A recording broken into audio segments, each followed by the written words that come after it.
ഞാൻ നൗഫൽ അലി. നാട്ടിലെ തൃശ്ശൂർ ജില്ലയിലെ കുന്നോളം കാണിപ്പേർ എന്ന സ്ഥലത്താണ് എൻ്റെ വീട്. മലേഷ്യയിൽ വന്നിട്ട് ഇപ്പോൾ ഒരു 10-18 വർഷമായി.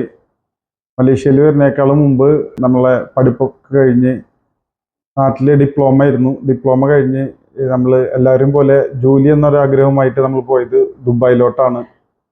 ദുബായിൽ പോയി അവിടെ നമ്മൾ വിചാരിച്ചൊരു ജോലിയിൽ എത്തിപ്പെടാൻ പറ്റിയില്ല. ആ സാഹചര്യത്തിൽ നമ്മൾ അവിടെ ജോലിക്ക് കയറുകയും അവിടുത്തെ ക്ലൈമറ്റും ജോലിയും ഭാരവും കാരണം നമുക്ക് അവിടെ നിൽക്കാൻ പറ്റാത്തൊരവസ്ഥ വന്ന്. അത് വന്നപ്പോൾ നമ്മൾ തിരിച്ച് നാട്ടിലോട്ട് വരേണ്ട ഒരു അവസ്ഥ വന്ന്. കുറച്ച് മാസങ്ങളോളം മാത്രമാണ് ദുബായിൽ നിന്നുള്ളൂ.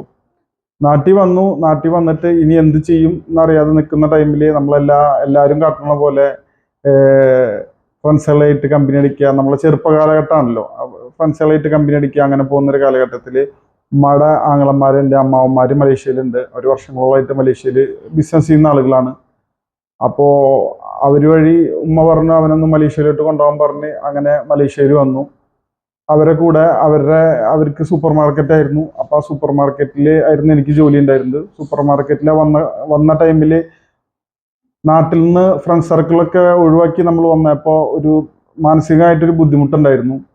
ജോലിയും 12 മണിക്കൂറുള്ള ജോലിയും, അതേപോലെ തന്നെ എന്താ പറയുക, ഫ്രണ്ട്സുകളില്ല, ആരുമില്ല, ഒറ്റപ്പെട്ട ജീവിതം.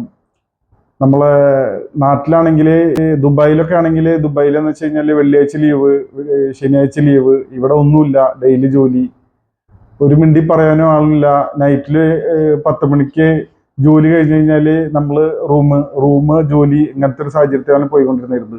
അന്നൊക്കെ ഞാനിങ്ങനെ വിചാരിക്കാറുണ്ട്, മലയാളികൾക്ക് ഒരു സംഘടന അല്ലെങ്കിൽ എന്തെങ്കിലും ഒരു കൂട്ടായ്മ എന്തെങ്കിലും ഉണ്ടെങ്കിൽ നമുക്കൊരു കാര്യവും എല്ലാവർക്കും കൂടിയിട്ട് ഒന്ന് വർത്താനം പറയാനുള്ളൊരു വേദി, എല്ലാ മലയാളികളും കൂടിയിട്ട് കാണാനുള്ളൊരു വേദി, ഇതൊക്കെ നമുക്ക് വലിയൊരു ആഗ്രഹങ്ങളായിരുന്നു. ആ കാലഘട്ടത്തിൽ മാമന്മാർ കേച്ചേരിയാണ് വീട്, തൃശ്ശൂർ ജില്ലയിൽ കേച്ചേരിയാണ് വീട്. അവരൊപ്പം കുറച്ച് ടൈം അവരൊപ്പം ജോലി എടുത്തു. അവരിൽ നിന്ന് സൂപ്പർ മാർക്കറ്റും ഭാഷയും കാര്യങ്ങളും ബിസിനസ്സൊക്കെ പഠിച്ചെടുത്ത് അവർ തന്നെ എനിക്കൊരു ഷോപ്പ് ലീസിന് തന്നു. അത് നല്ല രീതിയിൽ നടത്തി. അവിടുന്ന് അങ്ങോട്ട് നമ്മൾ സ്വന്തമായിട്ട് നമ്മുടേതായ ബിസിനസ് മേഖലകൾക്ക് നമുക്ക് തിരിഞ്ഞു. ഇപ്പോൾ 2025 വരുമ്പോൾ നമുക്ക് കുറച്ചധികം റെസ്റ്റോറൻറ്റുകളും അതേപോലെ തന്നെ സൂപ്പർ മാർക്കറ്റ്, ക്ലിനിക്ക്, ഇങ്ങനെയൊക്കെ ആയിട്ട് നമ്മൾ മുന്നോട്ട് പോയിക്കൊണ്ടിരിക്കുന്നുണ്ട്.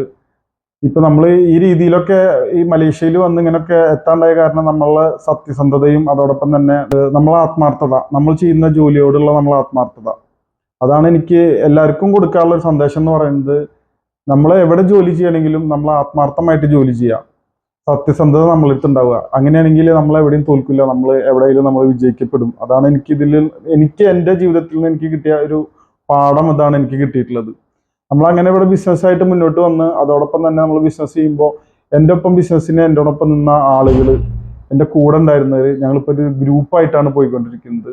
സുൽഫാസ് ഗ്രൂപ്പ്, റെസ്റ്റോറൻറ്റ് അൽസിയ ഫാത്തിമ, ഇങ്ങനെ ഗ്രൂപ്പായിട്ട് പോയിക്കൊണ്ടിരിക്കുന്നുണ്ട്. അപ്പോൾ എൻ്റെ കൂടപ്പിറപ്പ്, എൻ്റെ നിഴൽ പോലെ എനിക്ക് ഒരുപാട് ഫ്രണ്ട്സുകൾ എന്ന് പറയാം, അല്ലെങ്കിൽ സഹോദരങ്ങൾ എന്ന് പറയാം. എല്ലാവരും കൂടെ എൻ്റെ കൂടെ ഒത്തൊരുമിച്ചിട്ട് ഞങ്ങൾ നിൽക്കുന്നുണ്ട്. എല്ലാവരും കൂടിയിട്ടുള്ള ഒരു ഐക്യമായിട്ടുള്ള പ്രവർത്തനമാണ് എന്നെ ഇതുവരെ എത്തിച്ചിട്ടുള്ളത്. അതേപോലെ തന്നെ എനിക്ക് ഒരു 10-300 പരം സ്റ്റാഫുകളുണ്ട്. എല്ലാ സ്റ്റാഫുകൾക്കും നമുക്ക് അവരെ വിഷമങ്ങൾ കണ്ടറിഞ്ഞ് നമ്മൾ അവർക്ക് സഹായിക്കുക. അതോടൊപ്പം തന്നെ ഞാൻ ഒരു സ്റ്റാഫ് അല്ലെങ്കിൽ ഒരു മുതലാളി എന്നുള്ള ബന്ധമല്ല എൻ്റെ സ്റ്റാഫുകളായിട്ടുള്ളത്, ഒരു ജ്യേഷ്ഠനിയൻ ബന്ധം. എല്ലാവരും നമ്മൾ ഒരേപോലെ കാണാറുണ്ട്, എല്ലാവരും ഒരേപോലെ സ്നേഹിക്കാറുണ്ട്, എല്ലാവരോടും ഒരേപോലെ കൂട്ടുകൂടാറുണ്ട്. അവരുടെ ആവശ്യങ്ങൾ എൻ്റെ ആവശ്യങ്ങളായിട്ടും അവരുടെ വിഷമങ്ങൾ എൻ്റെ വിഷമങ്ങളായിട്ടും ഞാൻ ഉൾപ്പെടുത്താറുണ്ട്. അതുകൊണ്ടാണ് എൻ്റെ വിജയം എന്ന് പറയുന്നത്, എൻ്റെ സ്റ്റാഫുകളാണ് എൻ്റെ വിജയം ഇതുവരെ എനിക്ക് എത്തിച്ചിട്ടുള്ളത്. അതേപോലെ തന്നെ മലേഷ്യ എന്ന് പറയുന്നത് നമ്മൾ മറ്റുള്ള രാജ്യങ്ങളിലെ പോലെ ഒരുപാട് മലയാളികളുള്ള സ്ഥലമല്ല. മലേഷ്യ ചെറിയൊരു രാജ്യമാണെങ്കിൽ പോലും മലേഷ്യ എന്താ പറയുക, പ്രകൃതി രമണീയമായ ഒരു സ്ഥലമാണ് മലേഷ്യ. പക്ഷെ ഇവിടെ മലയാളികൾ പല ദൂരങ്ങളിലായിട്ടാണ് മലയാളികൾ ഉള്ളത്. ഒരാൾ ബിസിനസ് ചെയ്യുന്നത് ഒരു 100 കിലോമീറ്ററും 50 കിലോമീറ്ററൊക്കെ വ്യത്യാസങ്ങളിലാണ് പലരും ബിസിനസ്സും പലരും ജോലി ചെയ്യുന്നതൊക്കെ. അപ്പം എല്ലാവരും കാണുക. ഇപ്പോഴൊക്കെ നാട്ടിൽ നിന്ന് ഒരുപാട് മലയാളികൾ മലേഷ്യയിൽ വരാൻ തുടങ്ങി. അതേപോലെ തന്നെ ടൂറിസം ഡെവലപ്പായി. ടൂറിസത്തിലും ഒരുപാട് മലയാളികൾ മലേഷ്യ കാണാൻ വരലും, അങ്ങനെ മലേഷ്യ ഇപ്പോൾ ആളുകളുടെ ഇടയിൽ അറിയപ്പെടാൻ തുടങ്ങി.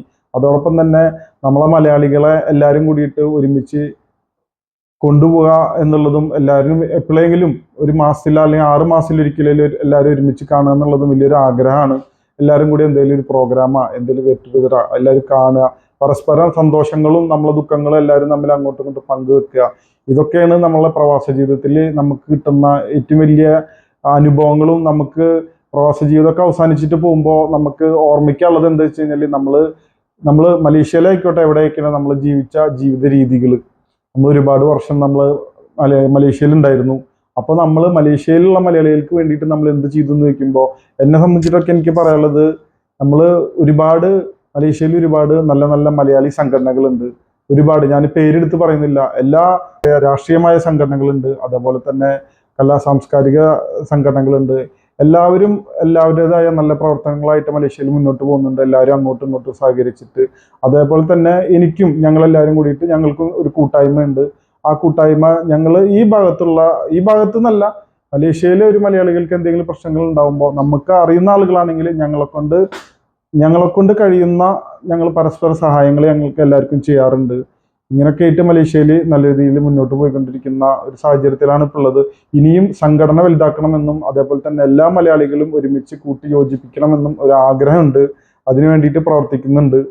ഇതൊക്കെയാണ് മലേഷ്യയിലെ സാഹചര്യങ്ങൾ എനിക്ക് പറയാനുള്ളത്.